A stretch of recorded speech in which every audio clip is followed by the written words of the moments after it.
Les normes, ce sont des documents que chaque entrepreneur, quand il lance son activité, il devrait acheter les normes pour au moins se savoir qu'est-ce que dit la réglementation dans mon secteur d'activité. C'est le minimum, en fait, je me dis.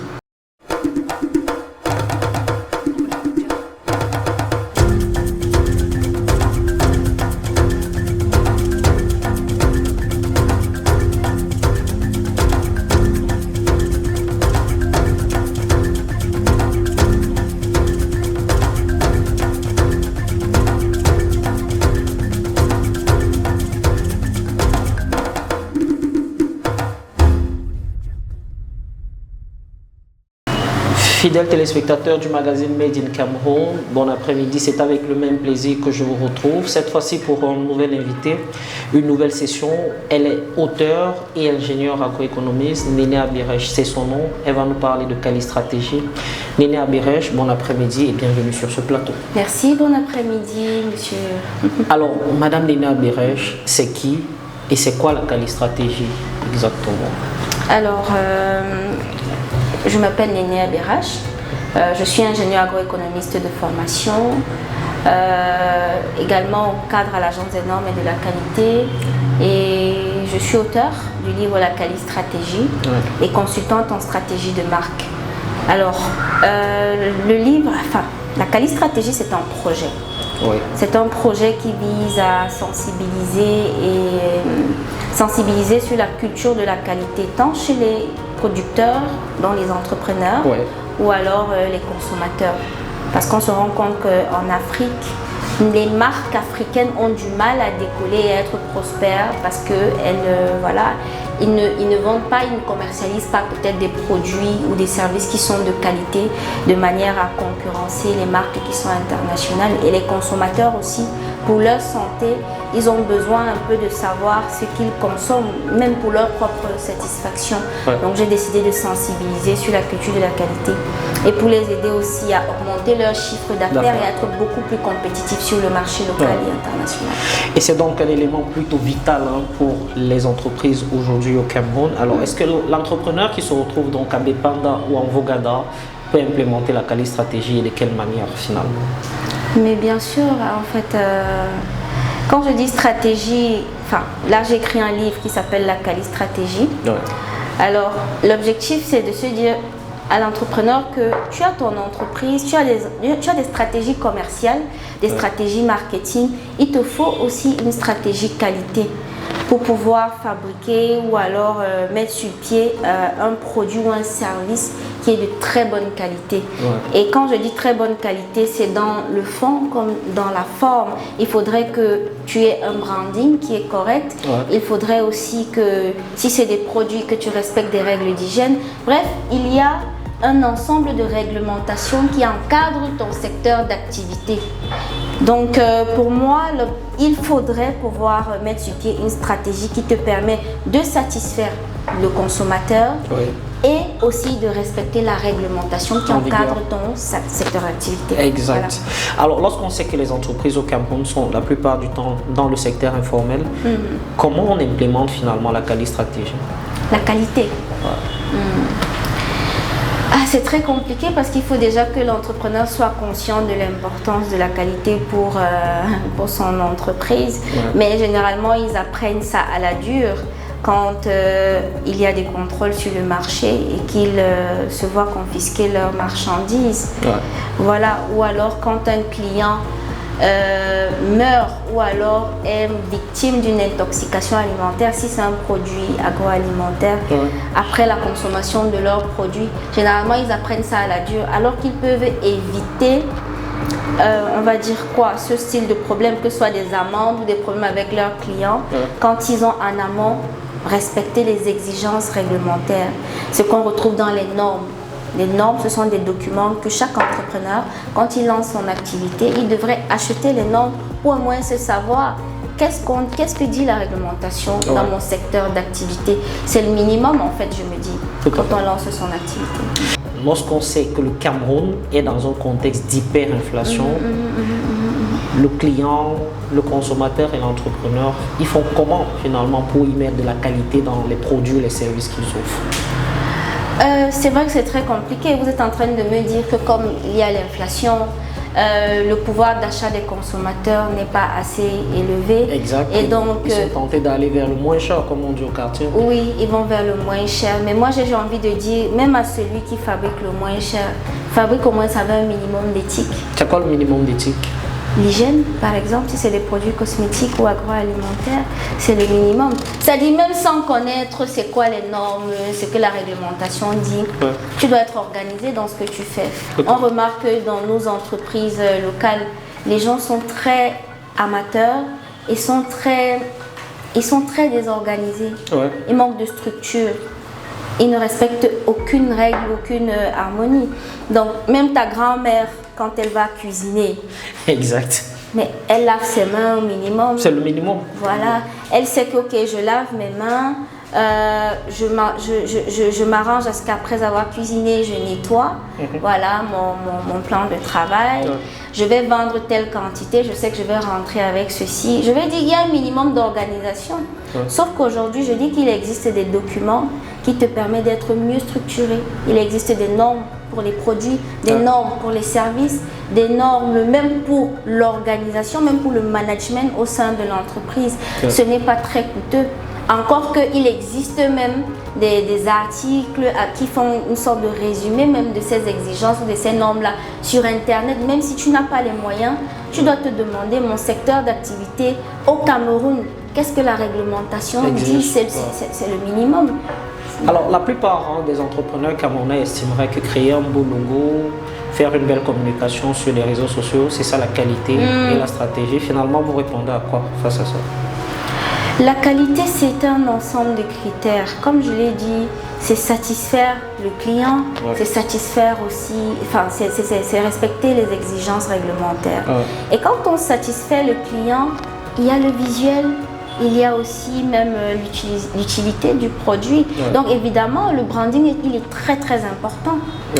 Aujourd'hui, quand vous allez acheter un produit dans un supermarché, c'est d'abord le packaging qui vous attire. Qui intéresse, ou le storytelling quand vous suivez une publicité, tout ça fait partie du branding, donc ça a sa place. Mais il y a des gens qui se concentrent uniquement sur le branding et il y a des gens qui se concentrent aussi uniquement sur juste produit, faire un produit de qualité mais sans avoir un branding qui est assez attrayant. Voilà. Et il y a des gens qui se plaignent, ils vont te dire non, mettre sur pied une bonne charte, un bon logo, ça demande des moyens, respecter les normes, ça demande des moyens. Mais moi je dis, ça demande un peu d'organisation. Il faut déjà avoir bon goût, il faut déjà avoir la vision même de ton projet, même la simplicité. D'ailleurs, les plus grandes marques de luxe sont très simples. Je ne sais pas pourquoi les gens pensent qu'il faut dépenser une grande somme et aller voir des grands infographes pour nous faire un certain travail. Les choses les plus simples même sont les plus belles. Finalement, le grand conseil finalement que vous donnez aux jeunes entrepreneurs aux moyens limités, c'est de suivre quoi? Quelques règles standards à suivre, par exemple, sont lesquelles? Alors, pour l'entrepreneur lambda, il doit se dire, je dois marquer sur le plan visuel. Donc, je dois m'arranger à ce que mon packaging, si c'est des produits, qu'ils soient au moins attrayant et bien présentable. Si j'ai les moyens, je vais voir un infographe professionnel qui va me permettre d'avoir un packaging avec un design très complexe là. Si j'ai pas les moyens, que je fasse quelque chose de simple, d'épuré, mais de professionnel. Si c'est des produits, il y a des règles à suivre pour pouvoir faire une étiquette qui est correcte. On ne se lève pas un beau matin, on met juste une étiquette sur un produit parce qu'on a vu des marques étrangères faire la même chose. Vous n'avez pas les mêmes règles d'étiquetage, que ce soit en France. Tu dois te demander dans mon pays quelles sont les règles d'étiquetage pour, pour tel produit ou tel autre produit. Alors finalement, l'entrepreneur qui n'a donc pas de moyens, est-ce que la quali-stratégie finit par le sauver dans sa manœuvre au quotidien? Mais bien sûr, j'ai écrit cet ouvrage principalement pour les petites et moyennes entreprises. Parce que ici au Cameroun, les grandes entreprises se font accompagner déjà par des experts, par des cabinets, des experts en qualité. C'est-à-dire qu'ils ne peuvent même pas faire sans. Si aujourd'hui ils ne respectent pas les réglementations, ils vont perdre des milliards. C'est beaucoup d'argent qu'ils vont perdre. Donc eux, ils sont conscients, ils ont des cabinets spécialisés avec des responsables qualité au sein de leur entreprise. Maintenant, ceux qui sont dans l'informel ou alors ceux qui ont des petites structures, ils n'ont pas les moyens de se payer généralement. Des experts ou des grands cabinets. Des grands cabinets, ils n'ont pas ces moyens-là. Même s'ils demandent un accompagnement, généralement c'est très coûteux. C'est pour ça que je mets sur pied donc le projet La Cali Stratégie, qui est un projet où je rédige par exemple des ouvrages, où je rassemble des connaissances qui peuvent être utiles au lieu d'aller voir un expert, donc c'est à moindre coût. Et j'organise aussi des formations, donc de façon regroupée, avec des experts aussi. Donc je pense que la Cali Stratégie c'est un pilier très important vraiment pour les entrepreneurs. D'accord. Est-ce que finalement ça influence le leadership même de ceux qui ont des entreprises, la Cali Stratégie? Bien sûr, bien sûr. Ça fait à peine 6 mois qu'on a lancé le projet La Cali Stratégie et on a beaucoup de retours. D'ailleurs, on ira à l'inauguration d'une entrepreneur qui ouvre sa boutique de produits samedi. Et elle ne savait pas par où commencer, surtout en termes de réglementation, de normes. Elle avait un peu peur d'avoir des problèmes avec la loi en ouvrant sa boutique et sur le branding. Et justement, nous avons longuement échangé sur la stratégie de déploiement de sa marque. Nous avons développé des objectifs à court terme, à moyen terme et à long terme. Voilà, une petite entreprise n'a pas les mêmes objectifs qu'une grande entreprise. Quand tu as un lancement, pour moi, il ne faut pas se précipiter, par exemple, pour aller certifier ses produits, mais tu peux au moins déjà te projeter. Donc, ce livre te permet d'affiner ta vision et de te projeter sur 3, 5 ans, 10 ans. Il y a la question qui est revenue, du moins les internautes l'ont posée incessamment. On trouve où le livre et à quel coût finalement? Alors, le livre La Cali Stratégie, on le retrouve en ligne. On peut tout simplement s'abonner à mes pages Néné Abérache ou Miss Qualité et nous écrire. Ou sinon, on peut mettre à leur disposition le numéro professionnel sur lequel on peut commander l'ouvrage. Et pour le prix, nous avons 2 types. Nous avons le livre standard et la version premium. Le standard coûte 15 000 francs et le premium coûte 20 000 francs. Tout à fait. Alors selon vous, quelle est l'erreur la plus commune que commettent tous les entrepreneurs ou presque la majeure des jeunes entrepreneurs camerounais? Alors, ceux qui font le Made in Cameroun, les erreurs qu'ils commettent, c'est de ne pas faire la veille réglementaire. C'est-à-dire? La veille réglementaire, c'est-à-dire? Quand on lance un projet, on fait une étude de marché, non? Pour connaître comment la concurrence se comporte, le prix des concurrents, etc. Oui, dans cette étude de marché, on devrait aussi faire une certaine veille réglementaire, c'est-à-dire se renseigner sur ce que la réglementation dit dans mon secteur d'activité. Ça, c'est la plus grosse erreur. Et généralement, ils finissent par comprendre que comme ils n'ont pas respecté la réglementation, ils ont des problèmes avec ceux qui font le contrôle sur le marché. Donc pour moi, ça c'est déjà la première erreur.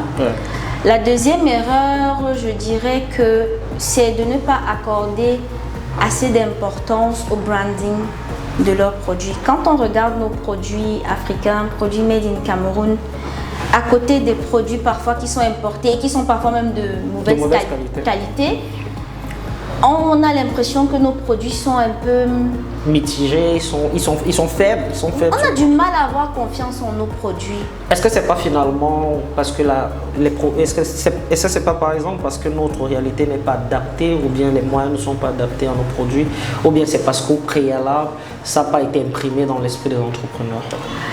Oui, ça a un coût de mettre sur pied une entreprise qui fabrique des produits de qualité ou qui met sur pied un service de qualité. Mais comme je le dis, il y a un minimum. Vous allez voir un jeune étudiant qui a son petit studio qui est carré, mais qui est très bien organisé, qui est propre, qui est structuré. Voilà un studio ici. Nous ne sommes pas dans une grande chaîne télé où on peut se dire que ok, vous investissez des milliards pour que ça tourne, mais nous avons là un petit centre, mais qui est très bien présenté, qui est très bien organisé, qui est très professionnel. Donc je me dis, ça dépend déjà de la mentalité dès la base de l'entrepreneur. Est-ce qu'il veut que son entreprise soit pérenne et durable dans le temps? Si tu veux que ce soit durable, ça veut dire que tu vas devoir faire face à la concurrence, tu vas devoir faire face au contrôle sur le marché. Et donc, tu dois pouvoir t'arrêter et parler le même langage. Encore que parfois, tu as un produit de qualité, mais comme ce n'est pas présentable, on ne va pas prendre ton produit en premier. Moi, j'avais donné une formation récemment et j'avais fait donné un exercice aux participants de la formation. Je leur ai dit, si on vous met en face un chocolat suisse et un chocolat made in Cameroun, qu'est-ce que vous allez prendre en premier? Forcément le chocolat suisse. 70%. D'autres ont dit, bon, je vais prendre le made in Cameroun par curiosité. Une autre personne a dit par patriotisme. Mais la plupart ont dit chocolat suisse. Quand on leur demande, ils vont vous dire parce qu'on a plus confiance au produit, parce que le packaging est beaucoup plus attrayant. La publicité également. La publicité, l'image de marque. Et on sait qu'ils sont professionnels. On se dit, ils sont dans leurs usines là, ils sont propres, ils sont organisés, etc. On sait que forcément, ils sont même certifiés, ils respectent les normes. Donc, on a confiance. Or, nos produits, il y a un gros problème de confiance. Le doute. Le foléré qu'on me vend là, est-ce que c'est de bonne qualité? On a fabriqué ça au quartier, dans une chambre. Avec l'eau du puits, il faut. Tu poses même la question à l'entrepreneur, tu sais même c'est quoi une norme, il va te dire qu'il ne sait pas c'est quoi une norme. Mais tu ne peux pas mettre sur pied un produit agroalimentaire, tu ne sais pas qu'il y a des normes d'hygiène, tu ne sais pas qu'il y a des normes d'étiquetage, tu ne sais pas qu'il y a des normes même produits, etc. Donc, Alors finalement, quel est le conseil que vous donnez aux entrepreneurs? C'est quel l'ordre à suivre? C'est quoi? Créer le produit ou d'abord travailler sur la qualité avant de promouvoir le produit? Alors pour moi, tu veux mettre sur pied une marque. C'est bien d'avoir déjà l'idée, d'avoir la vision, mais il faut absolument faire une étude de marché. Une étude de marché pour connaître les attentes même de tes clients, leurs préférences et comment la concurrence se comporte. Parmi cette concurrence, on a des produits qui sont importés. D'accord? Quand tu as fait cette étape, tu fais la veille réglementaire. La veille réglementaire, je le dis toujours, c'est d'aller voir les institutions qui encadrent ton secteur d'activité. Si c'est un produit agroalimentaire, on a le Mincommerce. Le Mincommerce fait énormément de contrôle des produits. Allez au Mincommerce, ça ne coûte rien. Ils ont un service qui reçoivent les entrepreneurs là-bas. Donc vous leur demandez, ok, moi je veux vendre mon jus de fruits. Je dois m'attendre à quoi? Je dois m'attendre à quoi avec quelles sont les réglementations qui ont été mises en place pour encadrer la vente peut-être du jus de fruits? Vous êtes au Cameroun, vous allez à l'agence des normes et de la qualité. Quelles sont les normes? Vous posez les questions. Quelles sont les normes que je dois acheter pour pouvoir mettre sur pied ma marque? On va vous dire acheter les normes d'étiquetage, acheter la norme produit, acheter la norme ceci. Est-ce que finalement c'est moins cher ces normes? Ce qui est plus difficile, c'est de certifier le produit. Parce que des gens se précipitent, ils veulent certifier leur produit alors qu'à la base, ils n'ont même pas acheté les normes. Certifier, c'est quoi? C'est un processus qui permet de prouver que ton produit est effectivement de qualité. Tu vas dans un organisme certificateur, tu leur dis je veux un certificat qui prouve la qualité de mes produits pour que je puisse exporter et vendre dans les grandes surfaces. Aujourd'hui, vous ne pouvez pas vendre à Carrefour si vous n'avez pas un certificat de conformité. Donc, il prouve que votre produit est de qualité. Voilà. Donc, généralement, les entrepreneurs, ça c'est aussi une grosse erreur. Ils se précipitent pour aller dans l'agence des normes pour demander à faire certifier leurs produits. Or, quand on certifie, on envoie des auditeurs, des inspecteurs qui viennent dans votre usine vérifier que votre entreprise respecte les normes. Mais comment on va venir auditer une entreprise qui ne sait même pas c'est quoi une norme? Moi, j'ai eu à participer aux missions d'inspection et d'audition dans les entreprises. Mais je me rends compte que les entrepreneurs, leur seul problème, c'était d'obtenir le certificat pour pouvoir vendre. Mais ils ne savaient même pas c'est quoi les normes. Et donc, beaucoup ont été retardés dans leur procédure parce que quand tu ne respectes pas les normes, on va te faire un rapport, on va te dire voilà les choses à corriger. Tant que tu n'as pas corrigé ça, tu n'as pas ton certificat. Est-ce que finalement c'est pas un problème d'ignorance? Comment vous renversez la cour pour donner les bonnes informations finalement? C'est pour ça que j'ai écrit cet ouvrage. Dans cet ouvrage, j'explique les procédures de certification. J'explique que même si tu n'as pas les moyens, première étape, tu pars d'abord te renseigner. Tu achètes même les normes. Et ne te précipite pas dans la certification. Si tu viens de lancer ta marque, tu n'as à peine tu ne gagnes même pas 300 000 francs le mois. Tu pars, on te dit pour certifier, il te faut 300 000, il te faut 100 000 et tu vas te plaindre. Alors qu'à la base, achète d'abord tes normes et tu mets dans tes prévisions. Tu te dis, ok, dans 5 ans, 10 ans, je vais certainement, ou bien 2 ans, je vais certifier mon produit, je serai préparé. Vous vous renseignez même sur les coûts à l'avance. On peut vous dire que ça va vous coûter 300 000. Vous vous dites, ok, dans 2 ans, je sais que je passe à l'étape supérieure qui est la certification. Mais il faut que quand les auditeurs viennent dans ton entreprise, on voit que tu es déjà structuré. Même quand on te corrige, il n'y a pas grand-chose à corriger. Et si tu as même les moyens, tu vas plus loin. Tu appelles un expert. Oui, parce qu'il y a différents types d'experts. Tu appelles un expert qui est quand même proche des petites et moyennes entreprises là, qui t'aide à mettre en place les normes dans ton entreprise si tu as du mal à les faire toi-même. Voilà, tout simplement. Alors ça, finalement, on le comprend, la quali stratégie devient donc un pilier essentiel pour la structuration des entreprises aujourd'hui. Est-ce que c'est adapté aux employés aussi? L'employé, quel est l'impact de la quali stratégie? Comment il implémente finalement, lui qui intègre une boîte, pour faire avancer celle-ci? Comment il fonctionne? La quali stratégie a quel impact sur l'employé dans une entreprise qui vend des produits ou des services? Alors, comment ça se passe pour l'employé? Parce que pour l'entrepreneur, c'est vite su, c'est vite compris. L'impact de la quali stratégie sur l'employé, c'est comment? Ça se passe comment? Ça se fait comment? Alors, il suit simplement les normes ou bien il a un apport conséquent sur la qualité un bon manager, c'est-à-dire si le chef d'entreprise veut être... Si le chef d'entreprise veut être un bon manager, il doit bien définir une vision à court, à moyen, à long terme. Ce qui fait que, et il doit bâtir un système qui fait que l'entreprise peut fonctionner même sans lui. Mais pour bâtir ce système-là, chaque acteur ou chaque employé dans l'entreprise doit comprendre la vision et où ils sont en train d'aller. Dans cette vision-là, on veut voir nos produits dans les supermarchés. On veut exporter nos produits. On veut voir les produits d'ici 5 ans vendus dans les pays voisins. Comment on fait? Parce que les stratégies maintenant, on met sur pied maintenant des stratégies pour pouvoir réaliser la vision. On va mettre sur pied des stratégies commerciales, des stratégies marketing et vous mettez aussi sur place la stratégie qualité. D'accord? Et vous êtes obligé de discuter avec toute votre équipe sur les stratégies qui sont mises en place. Vu qu'ils doivent les implémenter. Même quand vous achetez même les normes, vous devez faire des réunions, on va dire quoi, des brainstorming ou des audits internes. C'est-à-dire, vous faites une liste des exigences. Avec l'équipe, vous vérifiez on est à quel niveau. Est-ce qu'on atteint quand même un certain pourcentage de réalisation? Est-ce qu'on respecte quand même les normes? Vous devez faire ça en équipe. Si vous faites ça seul, vous ne pouvez pas vous en sortir. Et donc, le livre La Quali Stratégie aide les employés à proposer même de meilleures stratégies pour l'entreprise et à mieux comprendre la vision et voilà quoi. Exact. Alors c'est quoi finalement donc l'actualité, la vôtre, celle de votre ouvrage, arrivé à ce seuil de l'émission, vu qu'on a compris l'importance de la quali stratégie, on a compris l'impact véritable que doit avoir la quali stratégie au quotidien pour les entreprises et les entrepreneurs. Quelle est votre actualité aujourd'hui sur cet ouvrage que vous avez écrit pour les entrepreneurs? Comme je l'ai dit, la quali stratégie, c'est au-delà d'un livre. La quali stratégie, c'est aussi des conférences avec des experts, c'est aussi des formations, c'est aussi la quali stratégie, on vend aussi des matières premières aux entreprises.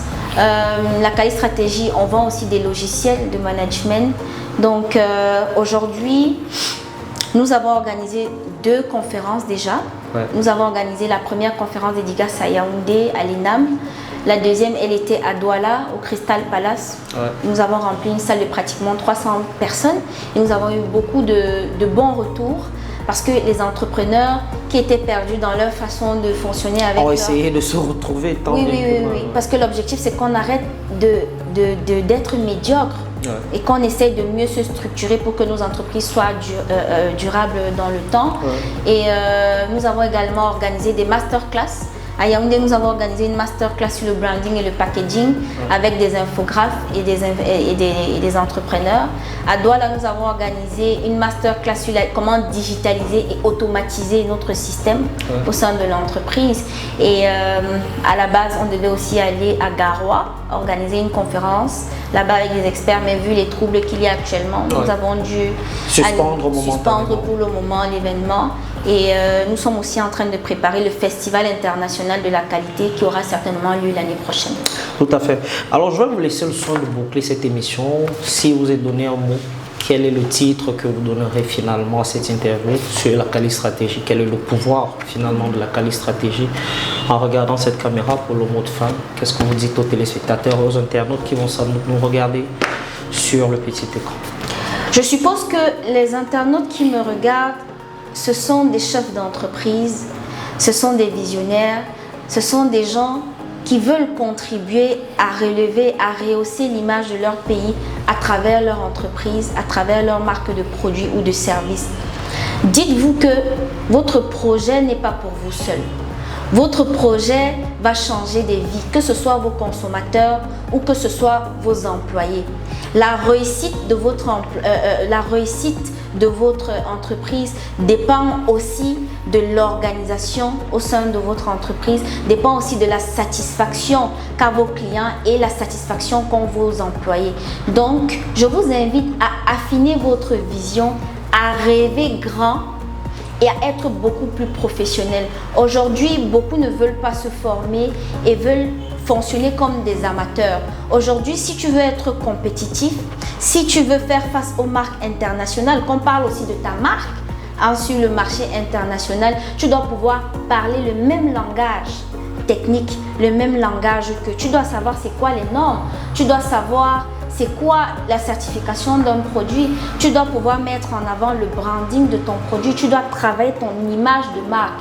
Dis-toi que tu ne vends pas qu'un produit, tu vends aussi l'image de ton pays.